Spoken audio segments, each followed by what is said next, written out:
देखु ये हूँ पिपिली तहसिल अधीनस्थ कंटी पंचायत कुरुकुमुंडिया पहाड़ जो कुरुकुमुंडिया पहाड़ में जो लोक मानक विगत दिन में सरकार पक्षर ये जो काजू जंगल दि जाता है काजू जंगल आप देखुं ये काजू जंगल अवस्था किभली रही है काजू जंगल को माफिया मैंने काटिकी कौ भाव में ये गोटे गर्त सृष्टि कर सारे जो पत्थर खनि रही दैनंदिन हजार हजार ट्रिप पत्थर एवं मरम चालन कर सीधा सड़क दृश्य देखिए जुआड़े आप चाहिए सियाड़े केवल गर्त सृष्टि होती विराट विराट गात सृष्टि करा एकर एकर जो रही पत्थर जो जमी रही से माफिया माने एटी गोटे प्रकार एटी कहवाक गले संपूर्ण रूपे ध्वस्त विध्वस्त कर सीधा सड़क देखुं ये पत्थर पड़ रही ये संध्या हेले ये गोटे प्रकार ये पत्थर एवं चोरा चालान कर मरम चोरा चालान करदियो फांडी मात्र एठू फांडीर दूरता मात्र 500 मीटर जो केसी जो ओसी फांडी कथा कहुच्छी फांडीर दूरता मात्र एठू 500 मीटर जो 500 मीटर दूरतार ये कौ भाव में पुलिस उपस्थित थी ये कौ भाव में चोरी करा जाउची ये हूँ तार नग्न चित्र आपड़ देखूँ जदि कहवा ये सामने रही जावियर जो यूनिवर्सिटी जावियर यूनिवर्सिटी पाखे ये चोरी चालान करा जाउची चोरा चालान करा जाउची जहाँ गोटे बड़ प्रश्नवाची सृष्टि कर देखूँ जो भाव में आप देखिए जो बोली जो आड़े आप चाहिए से आड़े आप देखिए सबुटी गोटे गोटे गर्त सृष्टि होती कौ हिसाब से कटा जाती पत्थर कटा जाऊँगी मरम चोरा चालान कर सीधा सड़क दृश्य देखूँ आप जुआड़े देखिए सियाड़े आप देखूँ जो पहाड़ रही जो पहाड़ दूर में आप पहाड़ देखा जाऊँ पहाड़ ये देखिले ये गोटे समुद्र भली भ्रम सृष्टि करुँची जदि कहवा पिपिली तहसिल अधीन में दैनंदिन हजार हजार ट्रिप ये चोरा चालान कराउची पत्थर चोरा चालान कराउची मोरब चोरा चालान कराउची किंतु एटी प्रशासन नीरव दृष्टा साधी विशेषकर जदि कहवा जो माइंस विभाग रही माइंस विभाग जो अधिकारी माने रहिले माइंस अधिकारी माने केवल कथा भाव बर्तमान केवल आम करुचु चढ़ाऊ करुचु किंतु ये हूँ तार प्रकृत चित्र आप सीधा सड़क देखुं कौ भाव में ये शह शह माने एकर एकर जगह को आप देखूँ ये जो पत्थर ये काली ये जो पत्थर आप देखुं गत काली राति पत्थर जहाँ कटा जाइबार अनुमान करा ये जो पत्थर कटा जाइए गत काली ये राति पत्थर कटा जाइए गोटे प्रकार अनुमान करा आप देखिए ये जो जंगल रही जंगल को गोटे प्रकार संपूर्ण ये पूरा ध्वंस कर दिगला ये माफिया माने दैनंदिन हजार हजार संख्यार माफिया माने गोटे प्रकार ये लुटतराज कर जुआड़े आप देखिए जुआड़े आपण जुआड़े आखि बुलिबो जुआड़े आपणकर नजर रहिबो सेठी गोटे प्रकार एटी माफियांकर राज चलुवा कथा मध्य नजर को आसूची आपण देखंतु जो भली भाव में देखिए जदि उच्चता कथा कहवा ये पाखापाखि गोटे जो नड़िया गचर उच्चता विशिष्ट ये गात खोल जाठू पत्थर एवं मरम चोरा चालान कर सबू जाशुणी प्रशासन कौन पर नीरव रही गोटे बड़ प्रश्नवाची सृष्टि कर सरकारी स्तर में कहुच्छी चोरा चालान उपर रोक लगा जाउची स्क्वाड गठन करा जाइछि जिला प्रशासन एथि तत्पर रही कथा कहुच्छी किंतु प्रकृत पक्षे ये कथा देखिले ये जो दृश्य देखिले एक कथा कौन नजर को आसिले एक कथा कौन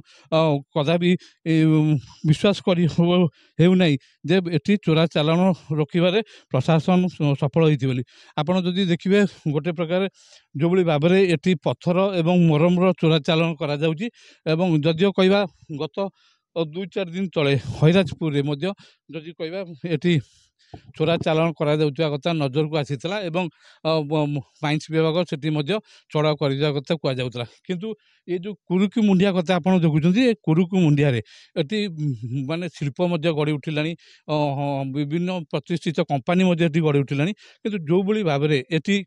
खनि को लुट करा जाउची निश्चित रूपे आगामी दिन में भूस्खलन आशंका करा जाउची कारण जो खनि सब खोला जाउची से खनि रे जो गैप रोचे से गैप को ये फिलअप करा जाउनी जहाँ द्वारा गोटे बड़ समस्या सृष्टि हो बोली मजा आशा करा जाउची आपण देखूँ जुआड़े जदि देखिए सियाड़े पत्थरमय मरममय एवं जो गछ रही जो गछ सुरक्षा दूसरा जनजीवन को सुरक्षा दूसरा से गछ को संपूर्ण काटिकी ଏଠି ଧ୍ୱସ୍ତ ବିଧ୍ୱସ୍ତ କରାଗଲାଣି। ଆପଣ ଦେଖନ୍ତୁ ଯୁଆଡ଼େ ଦେଖିବେ ସିଆଡ଼େ ନାଲି ମୋରମ ନାଲି ମାଟି ଏବଂ ପଥରର